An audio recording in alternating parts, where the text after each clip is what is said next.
arrêter de rire, Bah oui, oui. Bonjour Marie, je suis bonjour à la dédicace et je voudrais que tu me parles de ton livre. De celui-là? Fais ta valise, on se casse. Ouais, alors Fais ta valise, on se casse, c'est donc mon deuxième roman.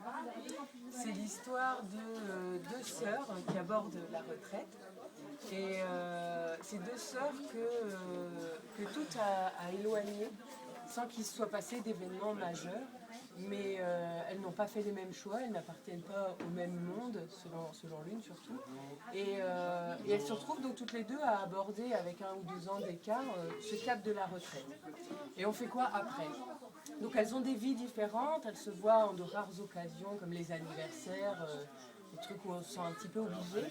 Et contre toute attente, elles arrivent à un point toutes les deux de non-retour, avec l'angoisse de toute cette nouvelle vie qui commence, puisqu'on ne se définit plus par ce qu'on fait. Et donc elles décident finalement de partir 1 semaine au Maroc toutes les deux. Donc on vit avec elles cette semaine au Maroc où elles sont finalement en quête d'elles-mêmes indépendamment et en quête d'elles-mêmes toutes les deux ensemble, de se retrouver un petit peu. Et il y a une espèce d'équilibre qui s'opère parce qu'il y en a une qui était une working girl, très investie dans son travail, quitte à passer à côté de sa famille, qui est vraiment dans le culte, qui a du mal à vieillir, qui est dans le culte de garder une allure jeune. Voilà, elle est vachement axée là-dessus. Et l'autre qui est la bonne gentille, qui s'est toujours sacrifiée pour tous les membres de sa famille et qui aimerait bien recommencer à un peu exister. Et en fait, au cours de leur voyage, il y a un équilibre qui va s'opérer où chacune va prendre un peu de l'autre, un peu chez l'autre, ce qui lui manque à elle-même. Et donc voilà, c'est un petit peu cette histoire-là.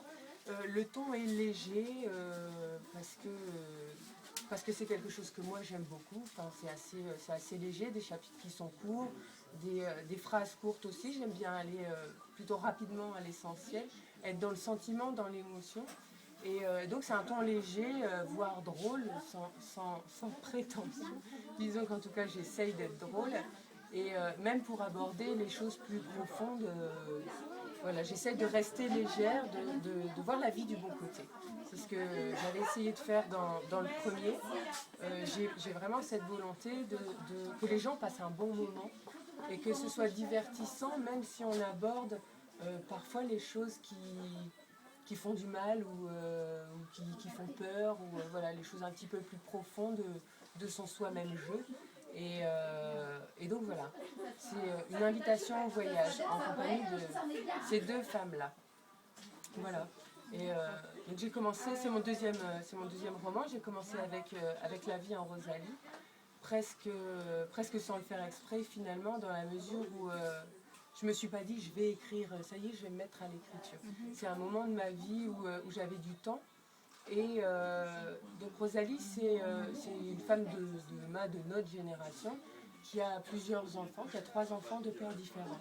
Et c'est un peu mon cas. Et non, c'est pas un peu mon cas, c'est mon cas. Hein. Et quand on dit qu'on a des enfants de pères différents, tout le monde prend toujours une mine un peu tragique et plein d'empathie. Tout le monde est désolé.